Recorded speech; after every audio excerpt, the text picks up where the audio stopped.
from Brentwood, California.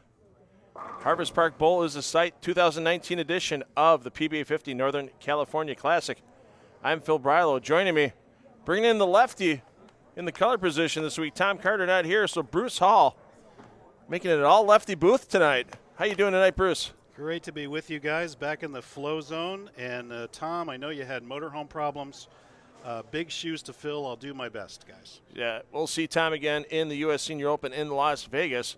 But there is some firepower in this stepladder tonight, Bruce. Starting off in the number 5 spot, PBA Hall of Famer Bryan Goebel looking for his second career PBA50 Tour title.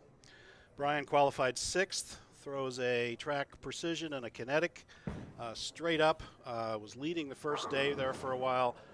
Really takes this the pattern out of play wherever he goes, and looking for Bryan to stay nice and straight up 10. And here's a man who's won both PBA 50 Player of the Year and PBA and PBA 50 Player of the Years with Norm Duke. Norm Duke, his best finish this season, 3rd in the PBA 50 National Championship. What can you say about Norm? I called his really problem that he had in the 10th last year at the Senior Masters, where he went through the beak and lost the title to Chris Warren, and then he went on to win back-to-back on the juniors this year and the kids tour, as we call it, and has really been dominant out here as well. So great to call this first match. Yeah, we'll go over the rest of the stepladder with everybody in the next frame or two, but right away, Norm Duke going to be starting things off. Surprising that Norm's going to choose to finish last in this match as the higher seed? Well, you know, when you get to this level, I think it's the lane you like the best. You know, you say, where do you want to finish? Or he sees something with Bryan that he really wants Bryan to finish on a particular lane. So he's certainly using that to his advantage. So the announcement's being finished off by Tournament Director John Weber here in this Hall of Fame battle. Skip Pavone making his first PBA 50 Tour stepladder in his career. He's waiting in the wings for the winner of this match. In the semifinal match of the stepladder, Hall of Famer Parker Bohn III. And then Mike Diaz made a clutch triple in the 10th frame of the position round match to get ahead of Skip Pavone and Diaz, looking to get back in the PBA 50 winner's circle for the first time in a long time. We'll talk more about Diaz, but here's a super senior coming from the Cashers round to lead the tournament. I'm not sure that's ever happened. So Norm Duke starting strong on this 42-foot Mark Roth pattern, and not a lot of oil in this pattern, Bruce, this week. 20 mils only, and this is a new AMF HPL lane surface. I was talking to our host, Jim Longaman. They put it in 2 summers ago. But with only 20 mils and 42 feet, there's only so much that can be there on the front of the lane. So the trick is to get the ball through the fronts and getting it to read on the mids. Goebel, first frame, looking to match Duke. And these players, even though it's a little bit low in volume, not afraid to use some pretty booming piece of equipment right now. Well, you got a 4-to-1 ratio, so it's a fairly high ratio of wet to dry, you know, for the tour out here. So the scores are high, but you know, certainly it's very tricky on the front, as we said. It's tricky lane to lane. You've really got to watch how you play the lanes, not only left to right, but front to back. So Goebel on the week, 240.8. for the average for all games bowled. Crazy averages. But if you made a mistake in a lot of cases, you could pay some pretty severe prices. How about the sleeper? Oh, thought the Sandman was going to put that 10-pin to bed. Does not happen. Now, if you watch where this ball crosses, his first one was right around 10. This is in around 12. He gets it in a little bit into the soup, goes a little long, ring 10. So the switch over, cross lane to make the spare.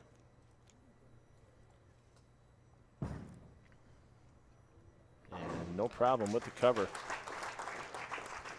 for Goebel. I mean, Skip Pavone in the finals lost with 250, 230, and 240. He went 3-3, averaging about 250.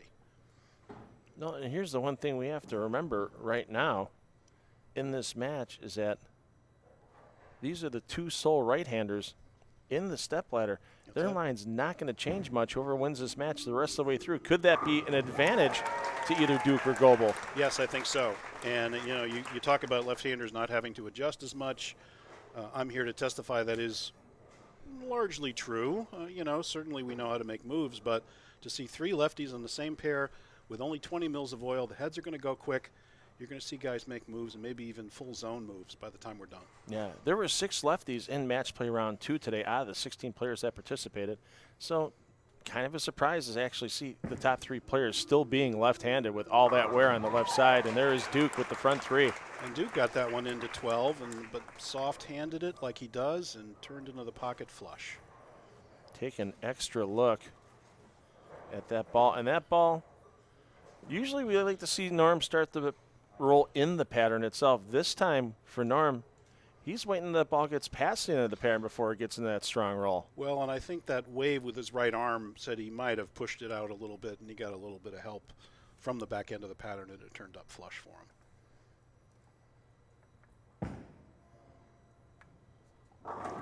It's a nice soft shot. You see how guys are throwing it soft. They're really not trying to overpower the lane. I was talking to Parker earlier, and he's just right and just whomping on it at the bottom, trying to get it as much turn as he can. You'll see when he throws it. He's more on the side than I think I've ever seen him, just trying to get the ball to turn up through the mid lane. Again, long pattern, not a lot on the heads, high scoring. You got to get the ball turning the right way through the pins. Goebel, 57 years old. His solo PBA50 Tour title, a major in 2017, the Miller Lite Players Championship in Indianapolis. And Goebel looking to cut the deficit down. So nice touch. Was that there. a miss right that got a little recovery? You know, I think he missed by a board right. I think it was more a little slower. It was certainly slower than that solid 10 was the last time on that lane. And watch how it reads. Gets out to the dry and really makes that turn. So you're really seeing that 4-to-1 ratio. You get it a little right, a little slow, it's going to turn on you. You see Bryan right there. He'll keep the emotions somewhat in check, but when he knows he gets a little bit of a break like that, he's going to keep it calm. Duke looking for the front 4. Splits 12. No drama strike there for Normie. Throwing a Crux Prime, a little bit of polish on it. You know, you'd see guys hit their balls between rounds here because you saw quite a bit and the balls would lane shine quickly. And once it lane shines, it changes very much how it behaves front to back. And front to back is everything, again, when you have a lower amount of oil on the front part of the lane. Duke, this is usually an event he didn't put on his participation schedule, but this year some factors came together. Duke was on the West Coast anyway, and now Norm taking full advantage of the opportunity here. Front 5 against Goebel. Yeah, Normie laying it out to the dry. Perfect turn through the pocket. Norm's got the right angle, right speed. And here's Bryan, who's missed once and finds himself down 30. Check it, make it 40. Can knock it back down to 20 with a strike here. Nice and soft. Yeah, great shot there. And you just see right back to business for Goebel. Yep. He knows Yep. Norm's going to give him no quarter here in this match. Neither one of these guys will be intimidated. It will be very interesting to see Skip come up with his first telecast. Skip has made the finals here the last 4 years. So he knows the building, and he's from the area, but there's no substitute for being on TV. Goebel's best finishes this season, pair 8th place finishes in the season opening Johnny Petraglia BVL Open in Clearwater, Florida, and in Mooresville, North Carolina. Over the top with the thumb a bit. Yeah, you can see it. And we've seen a bunch of those this afternoon, Bruce. Yep. If you don't get through it clean, you got to get it down the lane with hit, or it's just going to die in the mid lane. You know, you could tell that you could see it at 40 feet. You know, because the mid lane has a lot of oil on it. If it's not turning, you're in trouble. And he'll just try to fire it a little bit harder towards the 7-pin. No lucky bounce, and a big open here as we take the extra look. And look at that release. You just see the thumb. It didn't look right coming out of the ball. You could tell. You could tell. And there are patterns that are shorter where you'll get away with that, not on 42 feet and not on 20 mils. And sometimes today, one or the other went down for the 7 and 10 for players, but none this time for Goebel and the big deficit. And Norm, he hasn't been working on tape as much since right before he won in Indianapolis. switched to an interchangeable thumb insert from his advice from Cecil Scarborough, his advisor advice, and that has really helped Norm's feel after all. And I'm surprised it took a player like Norm that many years to adjust to something like that, because we know Norm's shoes and everything, he adjusts so many parts on those soles. I think he's custom made his own soles on his shoes. Absolutely. Well, it was funny. I watched Norm. He does use a spare ball. People say, does he use a spare ball? It's a hypercell fused, so it's a hooking spare ball, but he doesn't want to get more oil on his Crux Prime. So I watched him play with his thumbs and move his thumbs around, and then he got up and hung up in the thumb. There's a trip for Normie. And nice front six. What percentage of the players out here nowadays on the PBA50 Tour are using interchangeable thumbs? Off the top of your head. Off one of the three brands. There's 3 brands out now. I'd say about half are using it, because it just makes so much sense. You're switching balls all the time. You really want the same feel in your thumb, and the products have matured to the point where they really are not breaking very often, and they're, all the pro shops support them. So I'd say about half. So halfway to dreaming of a dozen for Duke. 7th frame. Gotta like that one. Oh, yeah. No doubt about that one. So pure at the bottom. Yeah, when you split the 8 and the 9 like Norm did right there, it's just a thing of beauty. And like you said, you can see it. If you thumb it a little bit, or you get around it, or you throw your elbow out, could be trouble. It's easy to hit the pocket, not easy to string strikes. So Goebel just trying to do something here. I mean, Duke can mark out, and he's got the win intact, because the best Goebel can do is 246, and Duke marking out, he's in the 250s. Yeah, so pretty much almost a done deal at this point. So Goebel inducted into the PBA Hall of Fame back in 2017. And not a great year for him last year. Best finish for Goebel in 2018 on the PBA50 Tour was 5th in the South Shore Open. But when you get 10 PBA Tour titles to your credit, and that, you're always good HOF following your name wherever you go, you're a threat to be reckoned with every event you walk into.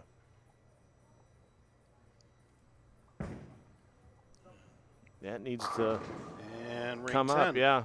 You just watch that roll just kind of delay a little bit on the release again. So now what do? Do you move right and risk it hooking early, which is a very good chance? Or do you move in? Do you slow it down? Just like I said, it's so frustrating, because everybody around you is stringing strikes, and you go up and you go strike, spare, and you're down 30. Well, yeah, and now Goebel's he knows he's done. Yeah. So it wouldn't surprise me if he actually did try a ball change in the 9th and 10th frame, because now you're just kind of a spectator waiting to get your 5th place check. Yeah, that's a purple kinetic. I think they actually call it an amethyst kinetic, because we have to get the right color name for the ball. Well, there's so many shades of purple. Well, there's so many shades of every color, let's be honest. That's right. Can't mistake the Crux Prime, though. The man right now that's a shade of fire is Norm Duke. Red hot on the front 7. Looking for 8s. Shot. Yeah. Oh, sweep out the 9-pin. Hall of Fame carry shown by Norm Duke. Showing respect to the pair as well. And he's thinking about what he needs to do in the 10th frame on that lane, because it's not just this match. He knows it's a tan. He knows that side of the lane is all his every game he remains in the stepladder. And, of course, you had the 3 lefties in practicing for 10 minutes before we started. They'll come in after this. You'll see a lot of traffic on the left side, as you said. Be very interesting to see how it changes. Front 9, possible. And lay off. Oh, 4-pin. And the $1,000 bonus from FloBowling and the PBA for any 300 game on a live stream championship round goes back in Jeff Goodger's pocket. He had that check all ready to go. Thank you. This will be a really substandard 279 for Normie. And once again, it'll be interesting to see if Norm changes balls in the 10th frame, because he will get no practice between matches as Pavone comes on. Would not surprise me to see him move right and not take out any more of the oil along the track. That would make sense. He doesn't need the 300 anymore. And, of course, most likely Pavone's going to want Norm to finish last next match, one would think. So then Norm would once again have to finish on lane 14 if that's the case. That would be a smart move by Skip, if no other thing than to handle the pressure. Mm-hmm. You know, he's not going to see enough difference lane to lane. Being his first telecast, he should definitely put the pressure on Norm to finish last. So this match well in hand, but a nice 5th place finish for Goebel, his best finish of the year. And Bryan, he'll get a little time off for a couple of days before getting to the USBC Senior Masters. And of course, that will not be on FloBowling. USBC Senior Masters will be part of the Bowl TV package. You'll get the Super Seniors starting on Thursday and then following up on Monday, starting with the USBC Senior Masters. And I happen to know that our friend Aaron Smith will be anchoring those telecasts because Matt Cannizzaro, who did it last year, is doing the Open Championships. And then, of course, Emil Williams is going to be not too far away from us with the PWBA Tour. That's right. They're in Roner Park coming up this weekend, and Goebel with the pitch out the window. But as you see right there, oh, well. Oh, yeah, right. I'm only going to lose by 60 instead of 50. That was an interesting dynamic that you saw on that shot, though, because if you got it to the right of about 6 or 5, it would accelerate. And I saw people literally playing 10 or 11, wheel one right, and get it into the gutter. In fact, a good friend of mine went first 7, gutter ball, playing about 12, gutter ball, spare off the sheet for 270. The unlikely 270. Can we identify this good friend? I'm going to wait and see how I feel about him later in the round, but it might be Don Harrington or it might not be. We'll see what happens here. And Duke getting the crowd behind him. It's going to be tough to keep the crowd behind him next match because, as you mentioned earlier, Bruce, Skip Pavone from right here in the area of California, San Jose, the home right now, and rumor has it that Skip used to do a little work in the pro shops of one of Jim Wangeman's bowling centers. He did. He came up as a junior in Fiesta Bowl, where Jim was the manager, and he used to be the pro shop manager at Cambrian Lanes, and is now the pro shop manager in Homestead Lanes, all in the Bay Area. So, a local boy, and it's going to get rowdy. And there you see the thumb insert coming out for Norm. And see, here's it switched. I don't know if he's trying a different insert. Well, he's got 2 of the same ball on the rack, Yeah. So a little different surface or a little different drilling, one would think. Yep, probably. And let's see if he goes a little right. See, that was maybe a board or 2 right. I don't think anything crazy. He's trying that ball. That looks a little weaker. That didn't look as strong in the middle lanes. So, you just heard Bryan Goebel. Couldn't you have started with that ball? No, your opponent cannot be your ball rep. No, that's a conflict of interest. So Duke takes this match. Pavone's going to get some practice. Bruce Hall and myself, Phil Bradley, will be back with that second stepladder match after a short break.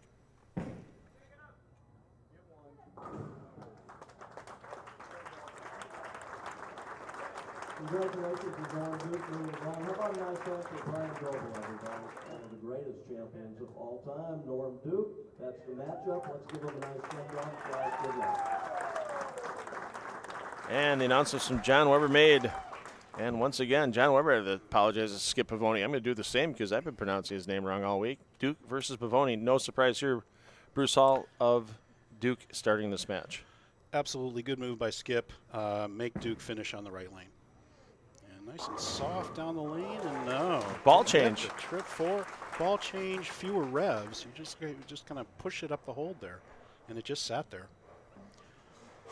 And we've seen that pink ball in Pavone's hands pretty much all day long. That's the pink hammer. And watch him whomp on this thing. He gets his whole body behind this thing and just lifts up through it and just rips on it. Pavone qualified 11th, so he had to get through match play round 1 and match play round 2 to get to the stepladder. Nice and clean shot. Get the messenger. Take it. Put that 10-pin to bed. Wow, what a way to start your TV career. Mr. Sandman does the job on the 7-pin. Blows across. Not really a doubt about that one, Skip. Great shot. Give him a little confidence for this next shot. So Skip, 10th place here last year in the Northern California Classic. He pretty much only has time to hit this event and the events in Las Vegas every season. He's still a hard-working man. He is. And gets it out to the dry, turns up, perfect angle through the pocket, dead flush. Yeah, Skip was telling me that he used to run the pro shop at Cambrian Bowl, which is in a shopping center in South San Jose. They closed all that and built condos, as you hear a lot about bowling centers these days. He moved over to another pro shop in Homestead Lanes down in the Santa Clara area. And Duke, he had some pressure early from Bryan Goebel, but then Goebel fell off about the 5th frame, and Duke just kept striking. Got that one out right and got it back. So trying to tell if that's a ball change or not. I think it wasn't. It was. I swear he went to that purple ball on the left lane, so he could be finding the pair a bit different as the pattern broke down, and then we'll have to see when he gets out of this shot here. No, he's back in that same ball. Okay. Thing. Yeah, that's the same Crux Prime. The only question is, is it a different Crux Prime that he has with him? Because he's got another one on the rack there that looks a bit shinier. Looks a little bit less hook on the other one. And I think that shiny one was the one that left that 7-10. I think you're right. Yep. 11th shot. Yeah. Yeah, he was just playing at that point. And turns up, flush. And you notice, the great players will get that kind of hook stop. Like this ball is not going to dive through the pins on him. It's going to turn up, it's going to stop right there and just go flush through the pocket. You think these guys don't play the lane front to back? Pavone, a pretty solid 2019 on the regional tour out here in the West region. Took down the season opening Pattern Amusement and Genesis Open with 2 perfect games during that regional. And then a 7th place finish in the PBA50 Earl Anthony Memorial last month, not too far away in Dublin, California at Earl Anthony's Dublin Bowl. And he's made the finals here the last 4 years in a row. I know he likes this building. Yep, 37th place in 2017, and in 2016, a 25th place finish. And as we predicted, the crowd solidly behind Mr. Pavone. Mr. Pavone.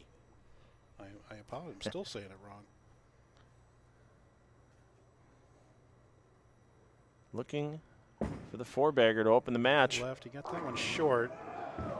And comes up, almost got away with it, but it was kind of a lackluster shot. He didn't really project it.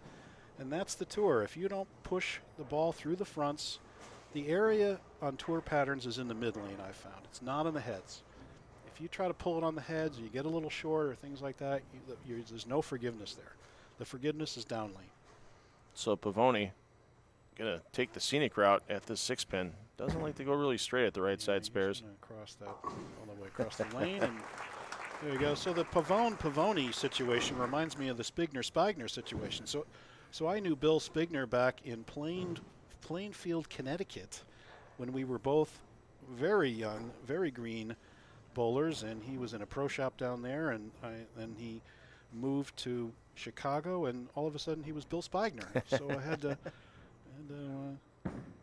address him by that, but great shot by Norm. He keeps it going. Let's just address this man as Mr. Strike so far in this Stepladder final. Just not missing.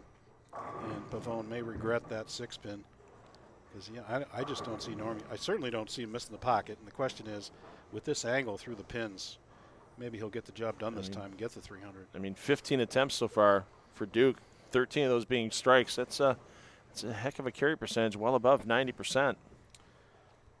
I wonder if Bob Learn's worried about his scoring record. It wouldn't necessarily count on the PBA50 tour. It could set its own scoring record. I'll take a peek and see what I can find in the archives. I don't believe we have that as an official record on the PBA50 tour. Ooh. He needed that. That read a little soon. Got a touch slow. And almost laid off to carry, but there's a 4-pin. So that was the announcer's curse right there. So as soon as we talk about this, Phil, you won't have to worry about it anymore because that will be the end of the scoring record pace. Well, not necessarily. Taking a look here, it was actually set in Brentwood. Really? In 1999 for the highest 4-game total in a championship round by Dale Eagle when he won the title. 1,092, so not quite. 192. That's Bob Learn. 292 over for 4 games. Yeah, not quite Bob Learn-esque, but pretty darn close. Now Pavone in the mandatory strike mode now. Pretty much. To try to keep pace with the Hall of Famer. Oh, that's left. That'll come off. Yeah, that'll come off. Okay. Yeah. Oh, yeah. He'll get that back. Maybe he won't carry it every time from out there, but with his hit and lifting up through it, You know, he did confess to me when he got done with his stepladder, he got done with the qualifying and the match play. You mentioned he had to go through 2 rounds. You know, that's 5 games, then 6 games. And if you haven't done that often, it's very, very tiring. Every shot is your life. And so after 11 games, he confessed to being a bit tired. So Pavone looking to get back to even in this match. And turn it up and carry it. Yeah, come on, Messenger, let's go. More drama than a major soap opera on that shot for Pavone. Bring it across, rolling around, it's waiting. Goodbye. John, it's not your baby. Oh, I'm sorry, it's a different soap opera than rolling the 7-pin out. Fist in the air. Laura, it can't be yours. I've been in a coma for 30 years. I've had a brain transplant. Norm putting the readers in to change the tape. Well, you talked about the it and the interchangeable thumbs, but sometimes you got to tweak those too. Oh, there's a few layers of tape in that thumb, isn't there, Bruce? Yeah. Oh yeah, I saw him playing during the match play, so we're not out of the woods here just because of the interchangeable thumb relative to feel. And feel is everything.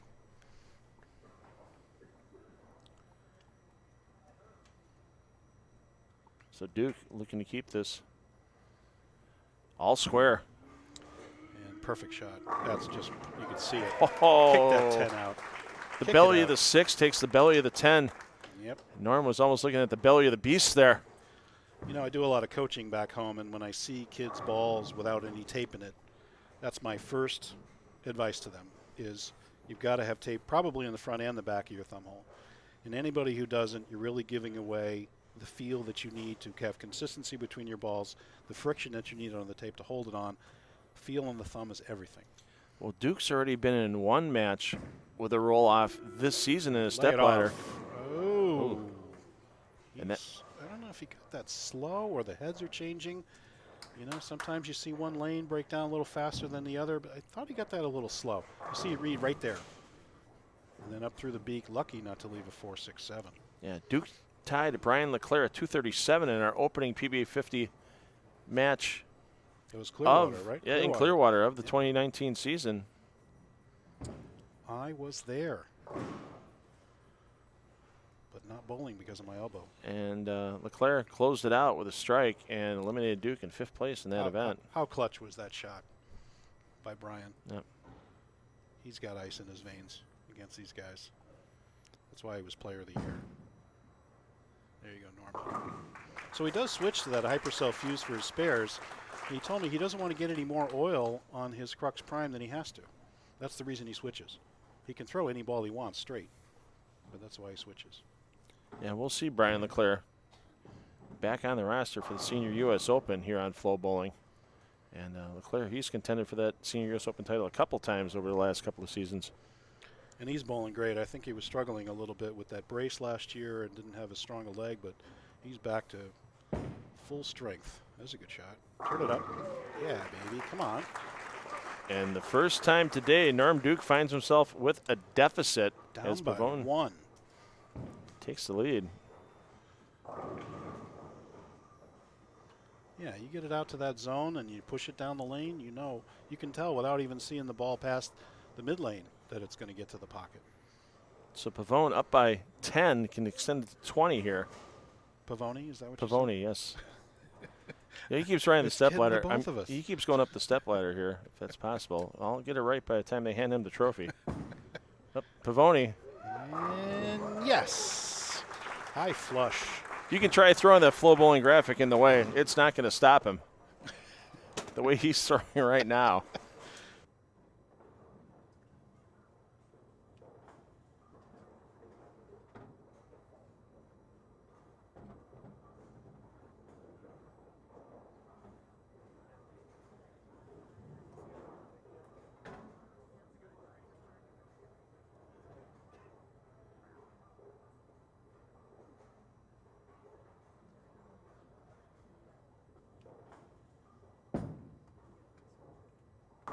As that technology trips out the 4-pin for him Late with that trip reactive for resin ball.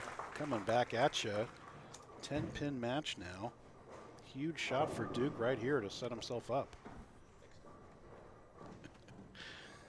And Duke, maximum score for Duke, 259, but Pavone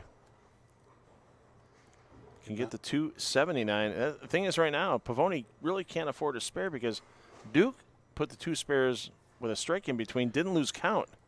Pavone working on a 4-bagger can lose count. He was high the last 2 shots on this lane. He's high again for a tragic 4-7-9. You'd think he would have made the move. He had to have moved his feet left. He sends it out right, and it reads even harder on the mid lane. Yeah, that ball needed a turn signal. It went so hard.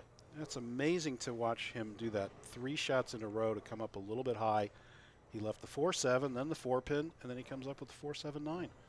And you know he's moving every shot, so it just tells you how quickly these lanes break down.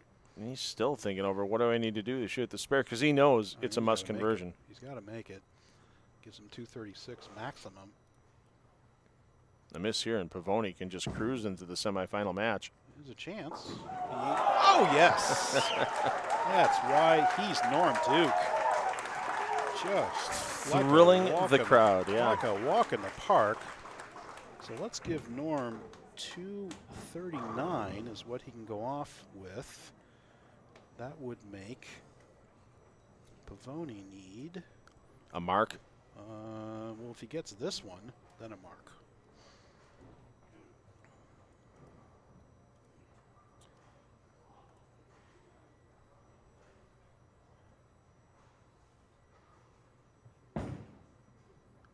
And winner. Went to the knee. And listen to the crowd. Hometown crowd loving it. 218. He's 240 minimum. 270 in the wood. Sorry, Norm, that left lane was your undoing, my friend. And it is now the All Southpaw final. There we go. We are in control. There is nothing you can do about it, right-handers. Tom, there couldn't have been a better time for you to let me come on the telecast.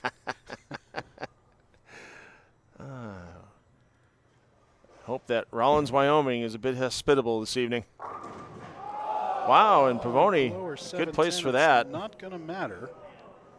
Not going to matter because we're going to 230, that's 240s. So, unfortunately, too little, too late.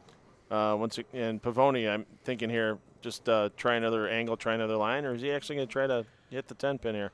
I would have tried another shot on the strike line. I would have. I think he could have tried something else, maybe a little left, especially that lane that he just went 7-10 on. Right, because that seems, if history continues, could that left lane be Pavone's undoing against Parker Bohn III? We'll find out in the next match. Duke's going to finish out here, and we'll be back.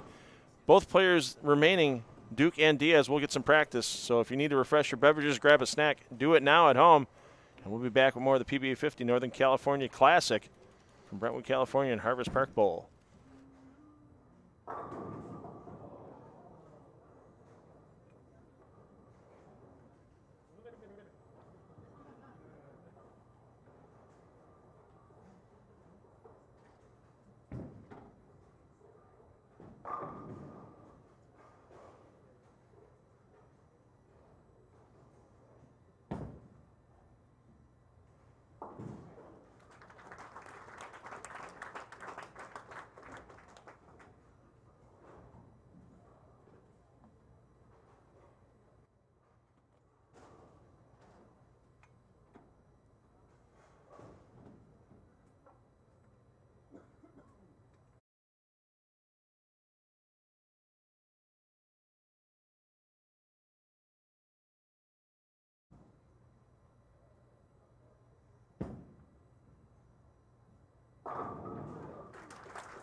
Congratulations to Skip Pavone, moving on, Skip both great, and Norm Duke both great all tournament long. Skip Pavone will lead off the match. He'll be going against a player from Jackson, New Jersey. He's won 35 championships on the PBA Tour. Twice he's been named the PBA Tour Player of the Year. He's looking for another championship out here on the PBA50 Tour. Give it up for Parker Bohn III.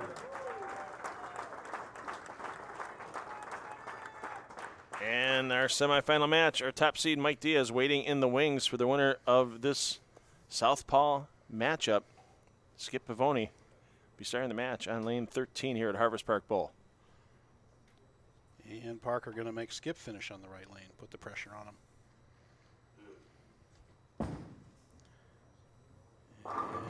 And give Skip the strike, start things off. Now watch Parker. I was watching him in practice. Let's see what he does here. We talked about how lefties might have to zone in just because there's so much traffic already there. There was 10 shots thrown by Parker and Mike Diaz on the break, and Parker's already in on 15. At least that's where he was throwing on practice. So let's see where he ends up here. And watch how he's whomping on this ball.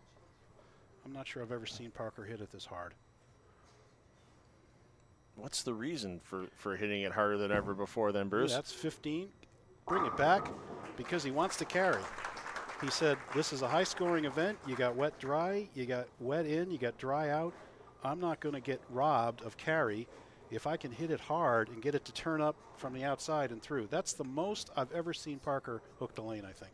So it's not just the amount of revolutions he's putting on the ball. It's his axis of rotation he's changing as well, is what you're saying. Exactly right. Look at how his hand is so on the side of the ball. He wants that axis of rotation in line with the lane to skid down the lane and then turn hard on the back. He's not quite Jacob Butterfinging the ball, but he's No, definitely see getting. how he's on the sides? He's right up on the side, and that one didn't quite make it back. But yeah, and I kind of had noticed that with Parker and his coach. He works very closely with Chris Forey, as do I, back at Buddy's Pro Shop. And Parker has been whomping on the side of it lately as I've been watching him, and definitely to his advantage here. I mean, I think he averaged what in the finals? 251, maybe. Definitely north of 250 for the second round match play.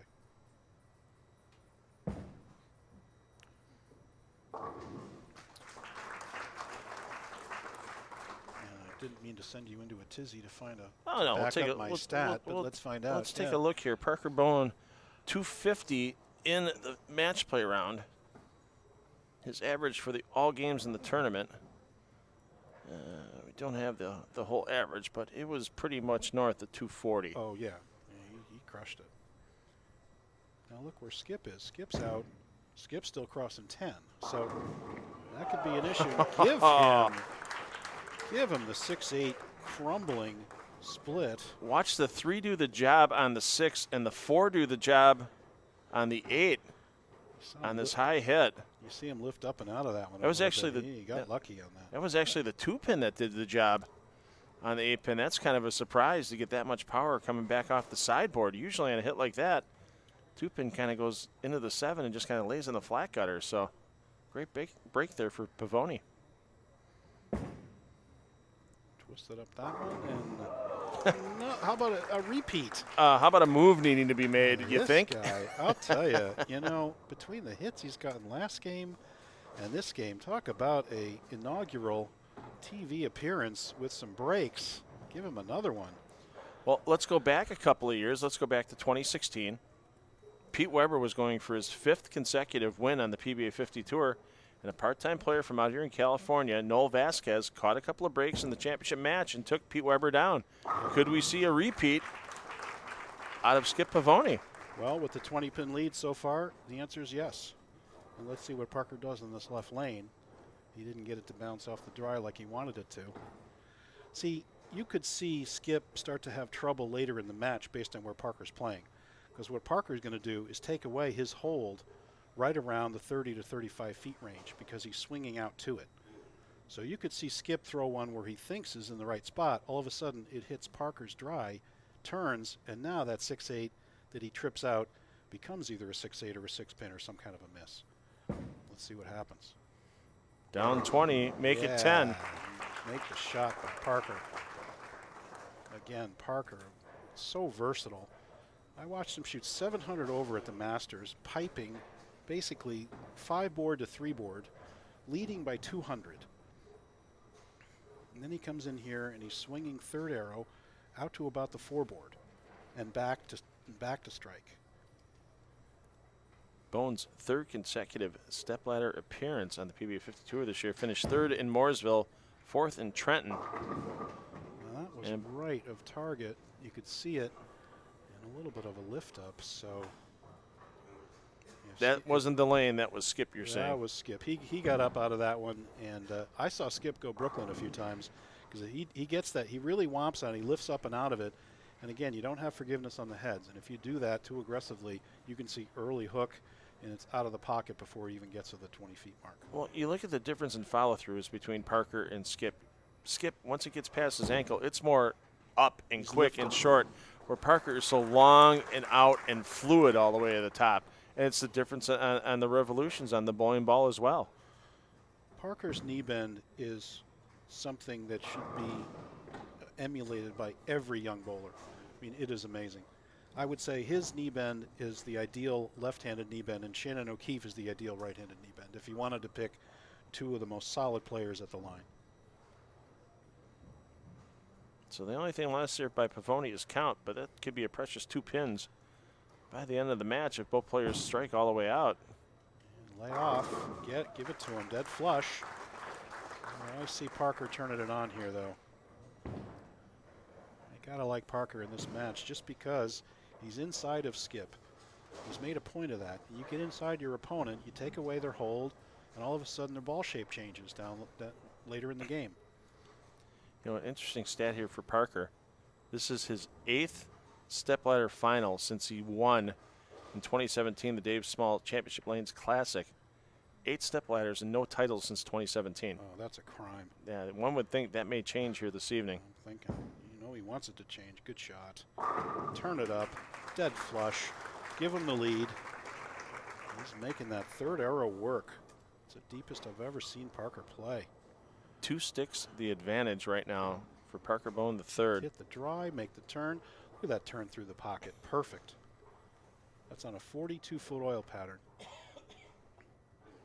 And once again, a lot of times where we see these players wanting that ball get into a roll in the pattern because of the volumes in the pattern, because this volume is so light, they're trying to get the ball to push through the pattern as far as they possibly can. Exactly. It's kind of a change from what we saw earlier in the season. It's true. You know, you saw in Clearwater and some of these other places, the ball had to be making its turn before it left the pattern, as you say. And here you want to push it through because there's less on the head. There's only 20 mils for 42 feet, and you got to push it through the front and get it to turn on the back. Lay it off. Oh, he got some hold on that shot. He knows it. He got that right by about 2 or 3 boards. He spun it. It just floated down the oil. Watch this. Float, float, float, float, float. Lay off, lay off, lay off. Boom. Use it. 12 pins the advantage now for Bohn, with Pavone stepping up in the 6th frame. Yeah, I'm not even sure Skip knows the hole that Parker is putting him in, playing inside of him like that. Oh, he moved in too. That's 15. Good shot and good move by Skip. Good adaptation. Adaptation. See, that's a word you use in color, adaptation. See?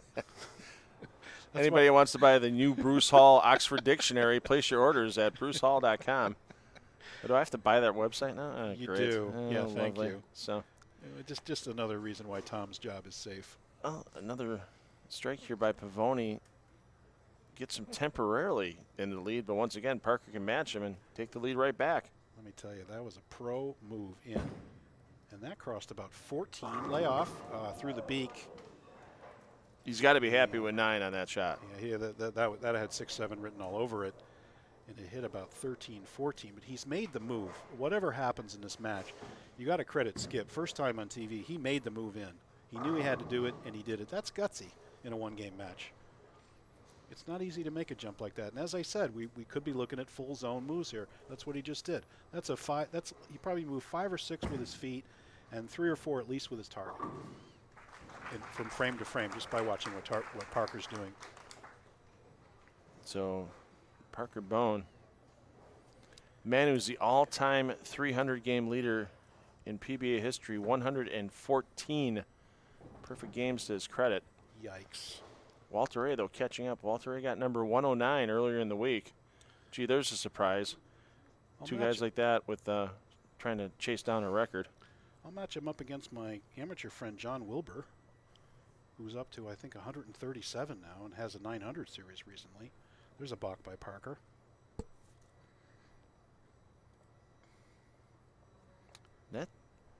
Had to be a feel thing for Parker on the timing more than anything. I don't think it was a thumb hole. I don't think it was anything like that. Just Parker started the push away. I mean, it's a 4-step delivery, so the push away's got to go at the same time the footwork's going, and actually a little early for Parker. And if it's too early, then he can get himself into some issues. And twist it up, get that right a little bit, and it sets up. Oh. You know, it's funny. You see the pattern. If you look at the chart, and Sean Perry was here earlier, he runs a chart every day, and you can see on the wall exactly how the oil lays down, you know, the first pass, second pass, and how it all lays out. From 10 to 15, the oil goes up, and the most oil is on 15 and 16. So Parker has moved into where there's even more hold, even than where Skip was when he started the match. It won't be lockjaws here in the 8th frame, but it's going to put Pavone in mandatory strike mode if Bohn gets this shot here for the 6-bagger. Parker 280 in the wood. Good shot. Turn it back. He's got hold. He's got swing. Oh, there's the Butterball and the Tyson on the board. 2 turkeys in a row for Bohn the 3rd. Skip, I hate to tell you, buddy, now's the time. You made the move. Now get the strikes. He can go 90. He can go 257. And Parker cruising along at a 280 pace now. And Parker with Mark is in the 250s. Yeah, absolutely must strike. But does, because he moved in. Again, pro move by Skip. I can't say enough about how your first time on TV, you got to make a zone move right, and he does it. Well, once again, let's dispel the notion that lefties can just sit there and play in that same area for 3 straight games. We've only had a couple of games from lefties on this pair and some practice, and as you said, you see the big zonal move. And we're in on 3rd arrow, and nobody's made a nosebleed joke yet. Come on. Oh, I'm waiting for it. No, I can be in there. Even Okay. and I'm old and slow. I mean, so but that's the only reason why I'm in that far. These guys are kind of firing it right now. 12. Good shot Oh, by oh, Skip. oh, the 9-pin teased. Uh-huh. That was the last one to go. So let's give Skip 250. And that means Parker would need basically mark just to save the count, right? He's 250. 9 spare strike would be 258. Right. So, you know, give him this one or mark, and it's game over, unfortunately. Not that Skip bowled a bad game at all. It's just Parker, I think, outfoxed him with this move in. I think that really was the play. And look at the frames that Skip spent out trying to fight that. And right over 15. Kaboom. Oh, he's tough. 7 goes right, 10 goes left, and a strike goes on the scoreboard in the 9th.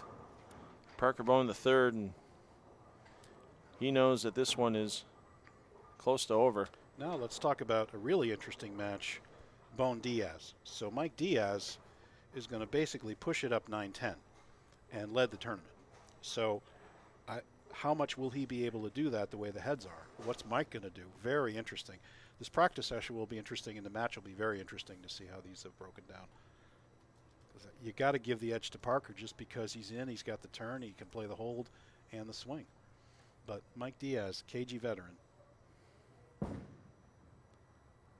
Kaboom. And there you go, Parker Bohn moving on to the championship match. If he keeps the ball in the lane, this next shot, something tells me that shouldn't be an issue. I think he's good. Although, as we said, we have seen gutter balls on strings, but not from Parker. And a couple of players. Oh, yeah. It's been almost a year for Diaz to see the winner's circle. And it's been almost 2 years for Parker.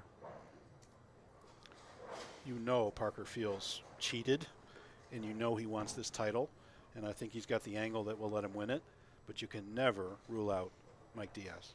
So Parker Bohn the 3rd going to be looking for his 5th career PBA50 Tour title. Mike Diaz will be looking for his 3rd PBA50 career title. And the last one for Diaz was back in 2014 at the Grants Pass Open. So not too far away from where we are in Brentwood. is where Diaz took down that second career PBA50 title. Of course, that PBA60 title is an official PBA title, but it counts in the PBA60 division when he won the Super Senior Classic last year. So Pavone finishing up third place finish. Watch out for this man at the Senior U.S. Open and Senior Masters coming up and Super Senior Classic if Skip decides to bowl those. And Bruce Hall and I will be back with our championship match after the practice for Diaz. PBA50 Northern California Classic will have a champion after our next match.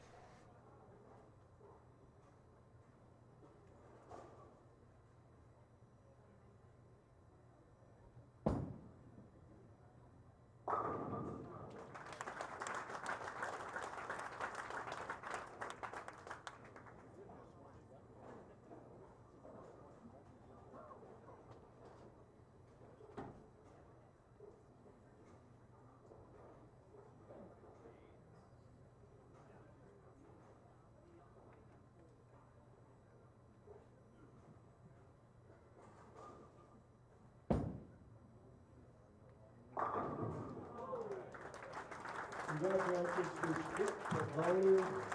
Mike is the player that grew up in Lodi, so he wants you all rooting for him. Parker Bohn, Mike Diaz, everybody.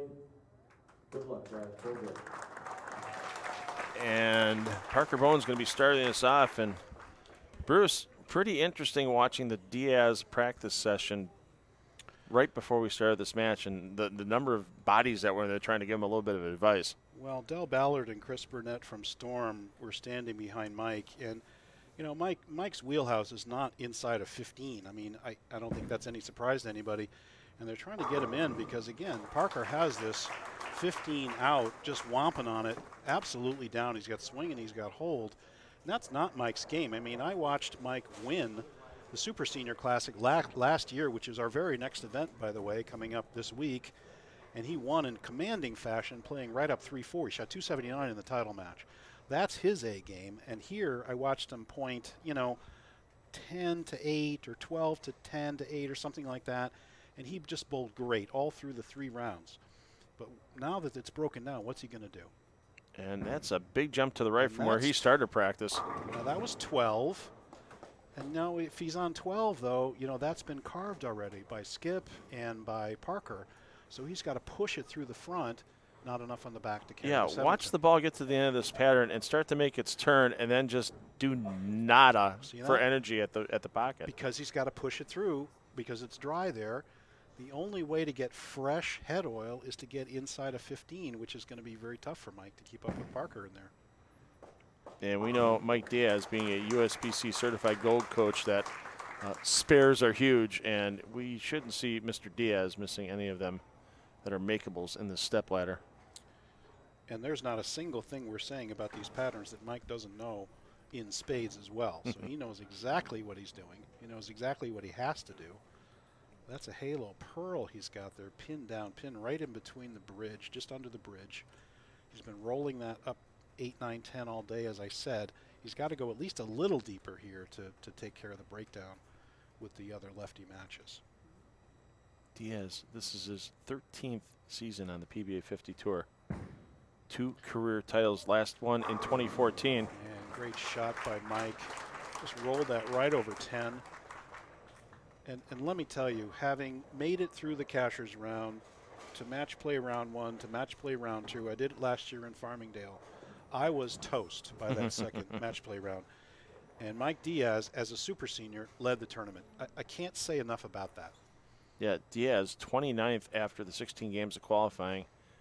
Had to battle through 11 games before getting into match play round 2, and then had to strike out against Skip Pavone to get the top seed. And he did. He shoots, what, 250 his last game. And here's Parker right down 15. Ooh, really? Blower 10? Well, watch the head pin come off the sideboard when we get the extra look at this. It's one of these modern game shots where you get so much energy into the head pin, it comes off the sideboard so fast, it stops the 5 pin from getting to the 10. That's right. It came off the sideboard and hit the 5 and stopped it from taking out the 10. It's the modern game 10 pin.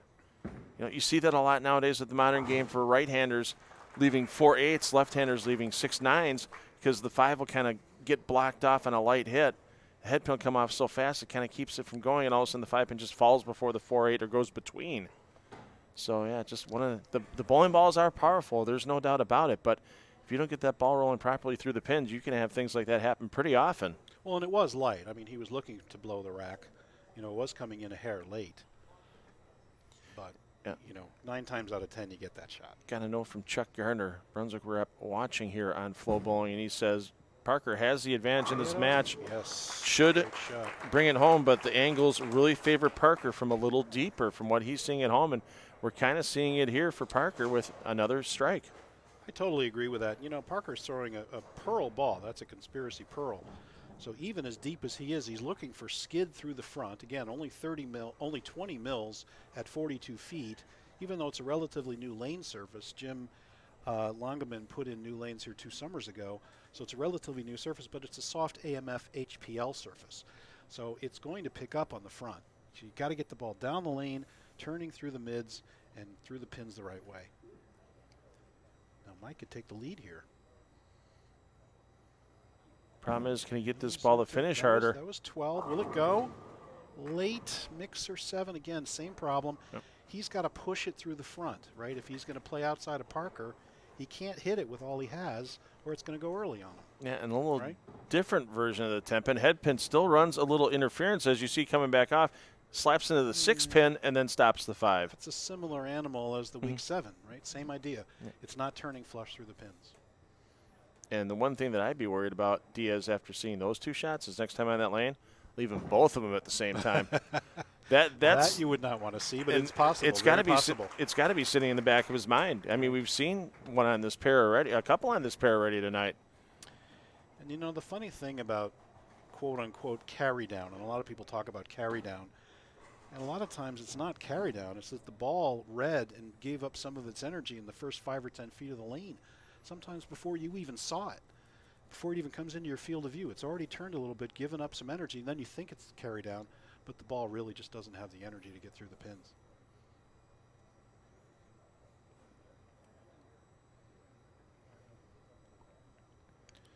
Diaz, that's a little left from where we've seen him. Smooth, and how about a week 7? Once again, same problem.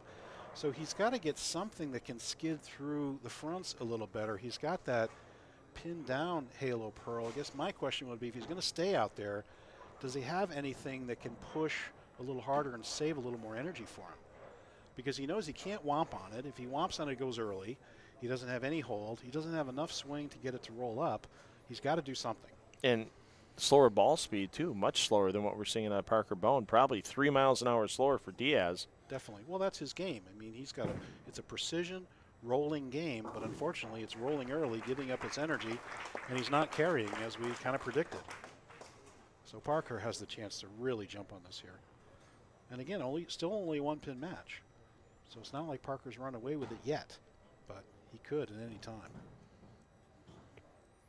Parker looking for a little revenge, too, as he was just out of the stepladder last year, finishing in 6th. And then back in 2016, Parker Bohn finished in 7th in this event. His fingers might be on fire after he throws this shot. He's going to whomp on this baby. Instead of whack-a-mole, he's looking to whack 10 pins. Yank. He cranked that up. Boom. Oh, and there's an 8-pin.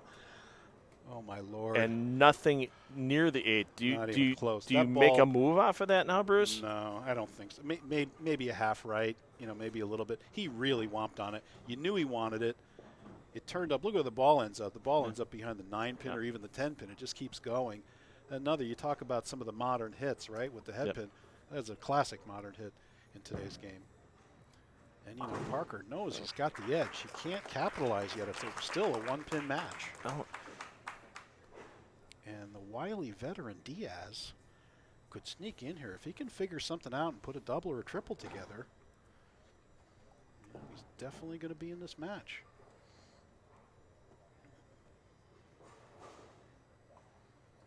And Parker's like, how come I'm not leading by 40 now? Some of your other top finishers this week, just missing on the stepladder, Michael Haugen Jr. leading candidate for Player of the Year this year, Walter Ray Williams Jr. finished in 7th, Georgia Boot 8th, John Burkett 9th, and Dennis Horan Jr. 10th. There you go. And yeah, one would think it's got to be a move on that right lane for Parker Bohn. You know, not a lot.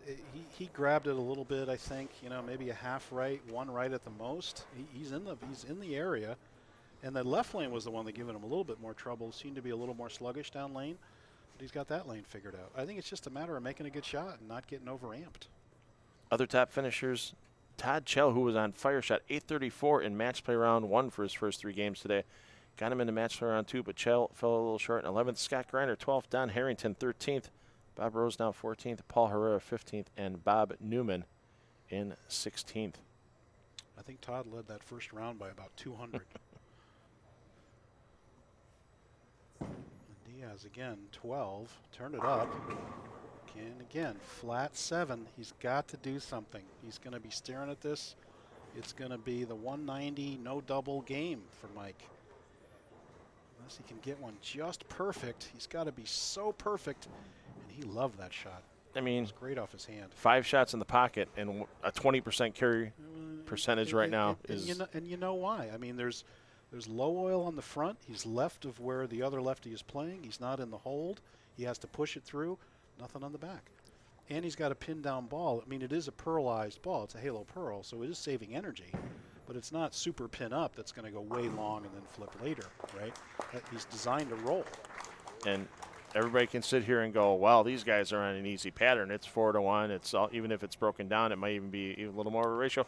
Problem is that ratio still gives problems because you have to get that ball to go through that pocket properly. You can get there all the different ways you want. If you don't have your angles right, you're looking at what Diaz is doing right now in a lot of 9 counts. It could be 10-1. If there's not enough on the fronts to save the energy, you're not going to strike.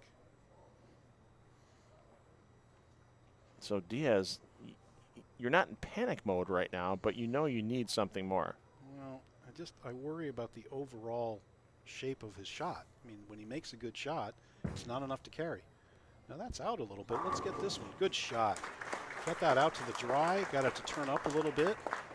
Good shot there by Mike. Hanging around. Hanging around. 2-pin match. But again, Parker with a chance to double on this right lane. If he can just make a good shot. You just look at the strength of that roll the last 5 feet for Diaz on that shot compared to 3 or 4 of the other ones. You see that before that. You saw that great knee bend. He pushed it to the dry, and you saw it recover off the dry. That's his best shot of the match by far. Bohn can go up by 11, probably by 12, with a strike here in his half of the 6th frame. Blower 10 and an 8-pin. What's he going to do here? Pretty good shot. Lay it up. Dead flush. Hello. Here we go. And you know the family's watching at home on FloBowling right now.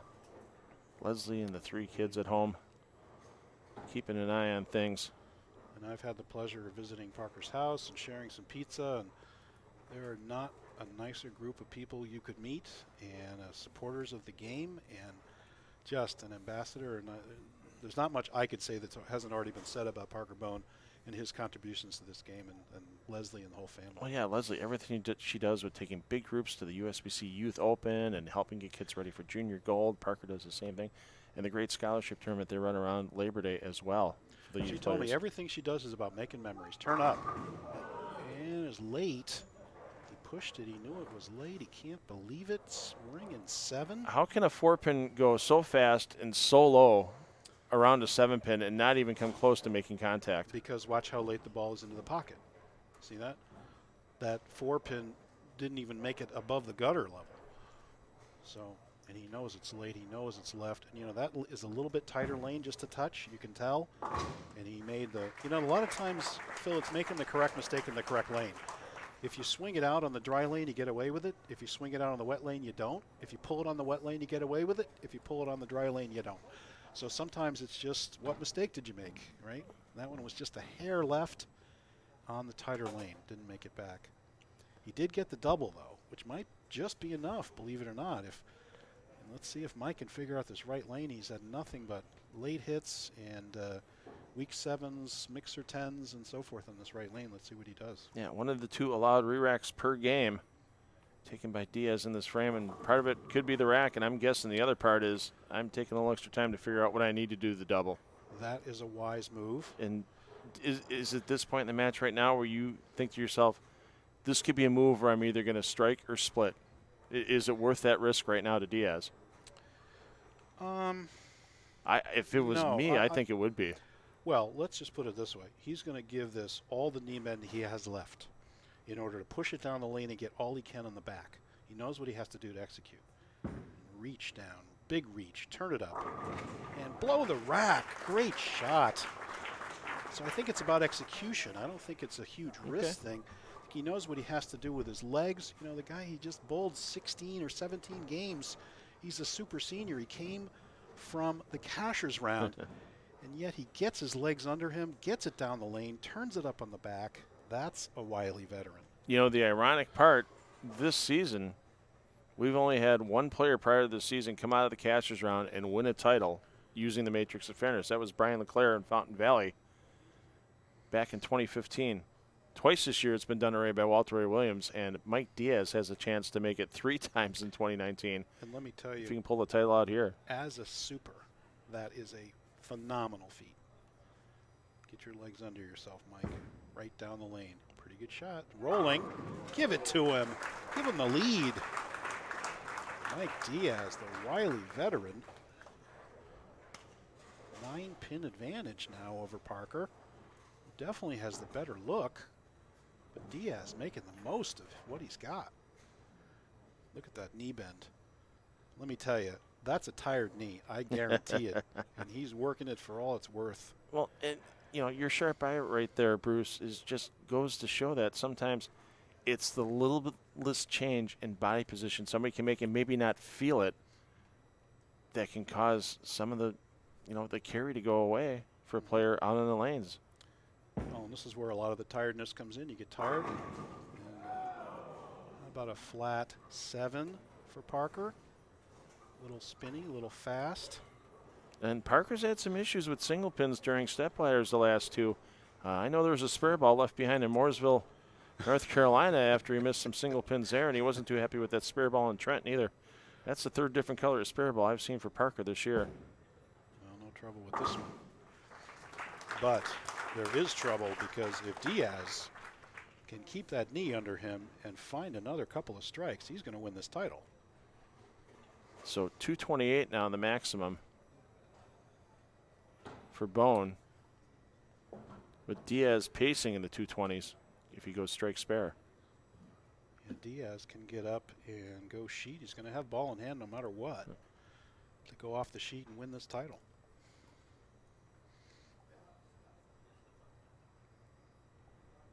You got to figure it's a must strike here for Bohn. Down exactly 10. And nice roll there. He didn't force that one. I think he's been forcing it just a hair. Maybe, and if you push it down this hole with a little bit of spin, you see blower 10s and you see weak ringing 7s and you see weak 7s like he did. He knows he threw that one right. Oh. As you mentioned, Diaz, ball in hand, and you got to figure, as you said, the focus is going to be not where the ball's going on in the lane, but where that knee is ending up when it gets to the foul line. Everything else will follow. Deep knee means skid through the front, means saving energy to the back. He knows it. Maximum score here, 248 for Diaz. And he got through it nice and soft. Give it to him. No one wasn't. He didn't really use a lot of the dry. I don't think pulled it up the hole that time, but it just sat there and rolled through and flushed. It looked like almost he tried to change the roll on it a bit and not have it so much on side roll and have it a little bit more end over end with that release. It was in around 13, right? So it's in a little bit more of the oil. Rolled behind it, rolled right through the pocket. Great shot. Mike Diaz. If he gets the first one. If he gets the first one, it's over. He gets a mark. See, Parker 228 maximum, as you said.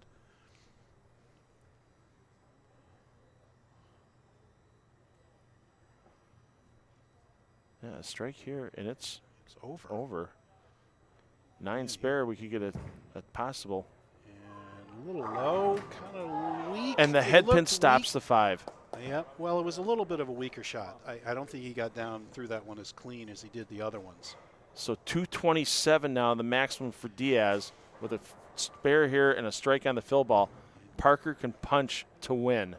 And why did he make Parker finish last? Put the pressure on him, and that's where we are. Can't ask for a better match than this, Phil.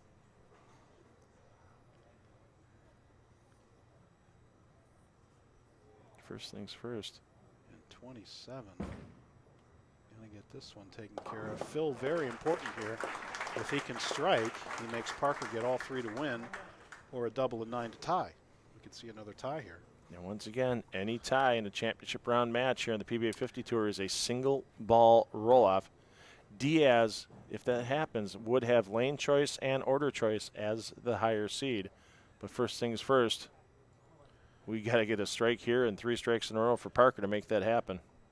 And Parker's gone blower 10, weak 7, and what else in that right lane? Something else, 6 pin on that right lane. So he's missed 3 times out of 4 on that right lane.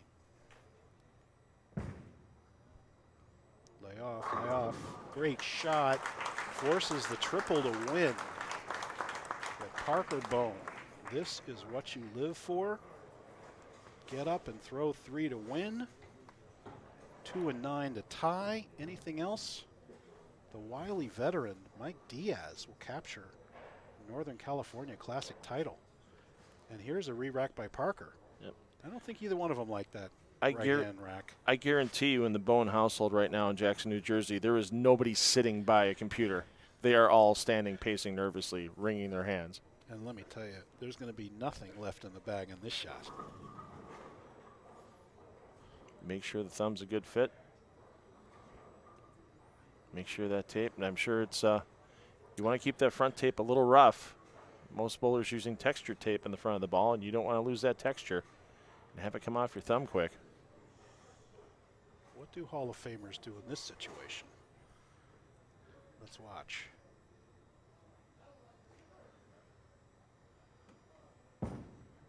Splits his mark, turn it up, give it to him, slap 7. Great shot by Parker, ho-hum. Just need one more, and then one more for the title. So Parker Bohn taking it one shot at a time. You can't win unless he gets this one. And then he has to get the final one as well. No re-rack this time, just getting into the rhythm, and let's go. So many times Parker's been in this situation between the PBA50 Tour and, of course, the 35-time titleist on the Goebel PBA Tour. And he got a little right with his feet. Turn it up. Oh. 7. Mike Diaz, Northern California Classic champion. You can't throw it any better than Parker Bohn did right there. I saw him. He drifted a little right with his feet. He got a little left out onto the lane, but it was a perfectly good shot. That could have turned up and carried easily, Phil. Another ring 7-pin takes the Parker Bohn title attempt away. What a match. And you see there Mike Diaz, age 62, becomes your PBA50 Northern California Classic champion, following up his best friend last year, Ron Moore, who won at the age of 62. How do you out-fox the fox? That's Mike Diaz in this match. I can't say enough about his strategy, about how he knew he was outmatched in terms of lane play. He did what he had to do with his knee, he did what he had to do with his ball roll, and he got it done. Congratulations, Mike.